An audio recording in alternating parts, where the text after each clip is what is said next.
আসসালামু আলাইকুম সুপ্রিয় নবম দশম শ্রেণীর শিক্ষার্থীরা। তোমাদের জন্য আজকের এই ভিডিওতে আমরা আলোচনা করব ক্ষার ধাতু সম্বন্ধে এবং ক্ষার উৎপন্ন হয় কিভাবে। আর হচ্ছে অনেক শিক্ষার্থীকে প্রশ্ন করা যায় যে কয়েকটি ক্ষারের নাম বলো অথবা কয়েকটি ক্ষার লিখে দেখাও। তারা কিন্তু পারে না আসলে ক্ষার জিনিসটা কি বা ক্ষার কিভাবে উৎপন্ন হয়। আজকে একটা সহজ টেকনিক শিখিয়ে দেব যে কিভাবে ক্ষার উৎপন্ন হয়। ওকে, আচ্ছা, তার আগে তোমাদেরকে এই পিরিয়ডিক টেবল বা পর্যায় সারণীর আমি প্রথম নম্বর গ্রুপটা একটু দেখাতে চাই। এইখানে তোমরা দেখতে পাচ্ছ হাইড্রোজেন বাদে, প্রথম কথা হচ্ছে হাইড্রোজেনটা বাদ দাও, এই যে lithium, sodium, potassium, rubidium, caesium এবং ফ্রান্সিয়াম, এই যে তোমরা মৌলগুলো দেখতে পাচ্ছ প্রথম গ্রুপের, এই সবগুলোকে বলা হয় হচ্ছে ক্ষার ধাতু। কি বলা হয়? ক্ষার ধাতু বলা হয়। এখন কথা হচ্ছে এগুলোকে কেন ক্ষার ধাতু বলা হয়। আচ্ছা, কেন ক্ষার ধাতু বলা হয় সেটা শেষে উত্তর দেব। প্রথম কথা হচ্ছে কিভাবে ক্ষার উৎপন্ন হয়। সো একটা জিনিস আমি আজকের যে টেকনিকটা শিখাবো সেটা হচ্ছে এই যে মৌলগুলো, এই মৌলগুলোর মাধ্যমে যে ক্ষার উৎপন্ন হয়। দেখো, প্রথম গ্রুপের যে লিথিয়াম থেকে ফ্রান্সিয়াম, এই মৌলগুলোর মাধ্যমে ক্ষার উৎপন্ন হয় কিভাবে। আচ্ছা, তার আগে তোমাদেরকে একটু পানির রাসায়নিক বিশ্লেষণটা একটু হালকা করে শিখতে হবে। দেখো, পানির যে সংকেত সেটা হচ্ছে H2O। এখন এই পানিকে ভাঙলে আমরা কি পাবো বা পানিকে রাসায়নিক বিশ্লেষণ করলে কি পাবো, এই জিনিসটা একটু তোমাদেরকে মনে রাখতে হবে। দেখো, পানিকে রাসায়নিক বিশ্লেষণ করলে টোটাল দুইটা আয়ন পাবো। কয়টা আয়ন পাবো? দুইটা আয়ন। একটা হচ্ছে H+, একটা হচ্ছে OH মাইনাস। ওকে, তাহলে এটা হচ্ছে ধনাত্মক আয়ন এবং এটা হচ্ছে কি ঋণাত্মক আয়ন। এখন এই দুইটা যুক্ত হয়ে কিন্তু আমাদের পানি গঠিত হয়ে আছে। তাহলে এটা ধনাত্মক, এটা ঋণাত্মক। আচ্ছা, এখন আমি তোমাদেরকে আরেকটা বিষয় ক্লিয়ার করে দিতে চাই।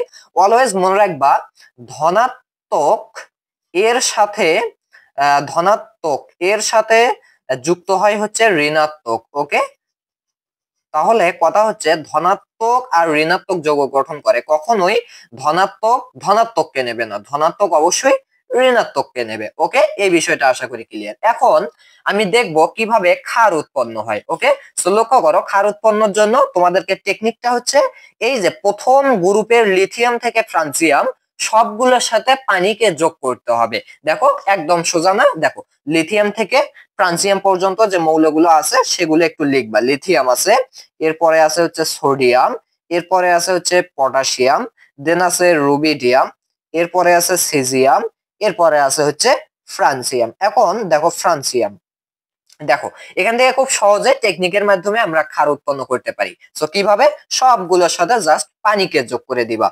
সবগুলোর সাথে আমি পানি যোগ করে দিচ্ছি বা H2O যোগ করে দিচ্ছি। ওকে, আচ্ছা, H2O প্লাস H2O প্লাস হচ্ছে কি H2O, মানে সবগুলোর সাথে আমি পানি যোগ করে দিলেই আমরা ক্ষার উৎপন্ন হবে। কি কি সেগুলোর আমরা নাম দেখবো, বাট রাসায়নিক ভাবে যে যৌগটা হবে সেটা তোমাদেরকে বুঝতে হবে যে কিভাবে হচ্ছে। ধনাত্মকের সাথে কি হয়? ঋণাত্মক যুক্ত হয়। এখন তোমার কাছে আমার প্রশ্ন, lithium, sodium, potassium, rubidium, caesium, francium এগুলো কি ধনাত্মক নাকি ঋণাত্মক? অবশ্যই কিন্তু ধনাত্মক, কারণ এগুলো যদি তোমরা ইলেকট্রন বিন্যাস খেয়াল করো তাহলে শেষের কক্ষপথে এদের একটা করে ইলেকট্রন আছে। তাহলে এরা কি করতে চাইবে বলো? এরা কিন্তু ইলেকট্রন ত্যাগ করতে চাইবে। ইলেকট্রন ত্যাগ করলে তারা কি হবে? ধনাত্মক হবে। আশা করি প্রথম যে ক্লাসটা, পুরো অধ্যায়ের ক্লাস নিয়েছিলাম সেটা দেখেছো। এরা তাহলে কি? এরা হচ্ছে আমাদের ধনাত্মক। এই ধনাত্মক অলওয়েজ কি করবে? ঋণাত্মকের সাথে। তাহলে যেহেতু এরা পানির সাথে যুক্ত হয়েছে, পানির মধ্যে একটা আছে ধনাত্মক, একটা হচ্ছে ঋণাত্মক, তাহলে যেহেতু এগুলো ধনাত্মক, এগুলো অবশ্যই পানির ঋণাত্মকের সাথে যুক্ত হবে। তাহলে লিথিয়াম ধনাত্মক, পানির ঋণাত্মক হচ্ছে OH, তাহলে মিলিত হয়ে হবে LiOH।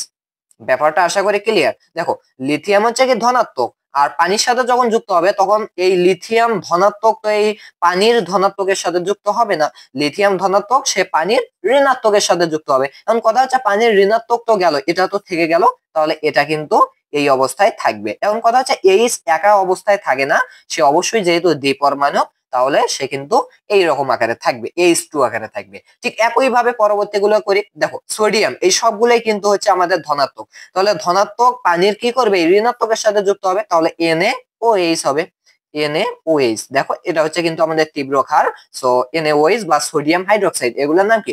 Lithium hydroxide, sodium hydroxide, এখানে পাবো পটাশিয়াম হাইড্রোক্সাইড, একই ভাবে না? ওকে, এরপরে কি হবে? ওই H2 থেকে যাবে। সো এই H2 গুলো বাদ দাও, এই H2 গুলো হচ্ছে আমাদের গ্যাস, এগুলো কিন্তু উড়ে যাবে, আমাদের থাকবে হচ্ছে এই ক্ষার গুলো। এগুলোকে আমরা বলবো ক্ষার। লিথিয়াম হাইড্রোক্সাইড ক্ষার, সোডিয়াম হাইড্রোক্সাইড ক্ষার। ঠিক একইভাবে কি হবে এখানে KOH হবে প্লাস H2 হবে। ওকে, সো এই lithium hydroxide, sodium hydroxide, potassium hydroxide এগুলো হচ্ছে আমাদের ক্ষার, আর এগুলো তো বাষ্প আকারে উড়ে যাবে। ওকে, সো এগুলোকে বলা হয় ক্ষার। তাহলে আশা করি এই তিনটা আশা করি পারবা। তাহলে আশা করি ক্ষার নির্ণয় করা, কিভাবে ক্ষার বা কোনগুলোকে ক্ষার বলবো, তোমাকে যদি কেউ প্রশ্ন করে তাহলে তুমি জাস্ট একটু চিন্তা করবা তোমাদের পর্যায় সারণীর প্রথম গ্রুপের যে লিথিয়াম থেকে ফ্রান্সিয়াম এগুলোর সাথে পানি যোগ করলে আমরা ক্ষার পাবো। তাহলে এখন যে প্রশ্নটা সেটি হচ্ছে এগুলোকে কেন তাহলে আমরা ক্ষার ধাতু বলবো? কারণ এগুলো থেকেই যেহেতু আমাদের ক্ষার উৎপন্ন হচ্ছে, সেজন্যই কিন্তু আমরা এগুলোকে ক্ষার ধাতু বলে থাকি। একদম সিম্পল ব্যাপার না? সিম্পল ব্যাপার। আশা করি ক্লিয়ার। সো এভাবে অনেকগুলো ভিডিও তোমাদের ছোট ছোট আকারে আসতে থাকবে বিভিন্ন বিষয় নিয়ে এই পর্যায় সারণী অধ্যায় থেকে। সো তোমাদের দেখার জন্য অবশ্যই আমাদের অনুরোধ থাকবে, আশা করি ভালো লাগবে। দেখা হচ্ছে নেক্সট ভিডিওতে। সবাই ভালো থাকবে, সুস্থ থাকবে। আল্লাহ হাফেজ।